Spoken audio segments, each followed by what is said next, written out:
بسم الله الرحمن الرحیم و کل شیء احصیناه فی امام مبین. کل شیء، امام مبین، همه چی رو داده به امام. همه چی، درسته یا نه؟ همه چی، صفات خدا، خالق، رزق میده، شفا میده. کل شیء احصیناه فی امام مبین.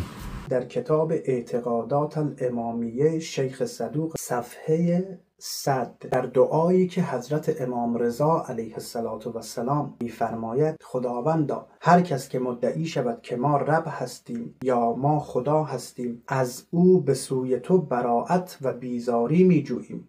هر کس که مدعی شود که خلق، یعنی خلق کردن، به ما سپرده شده است، یعنی خالق هستیم، و هر کس که ادعا بکند که رزق بر عهده ماست، که ما رازق هستیم، خداوندا تو شاهد باش که ما از او به سوی تو بیزاری می‌جوییم، آنچنان که حضرت عیسی علیه السلام از نصارا بیزاری جوز. وقتی اونها ادعا کردن که حضرت عیسی علیه السلام خداست یا پسر خداست، از نصارا اظهار بیزاری کرد.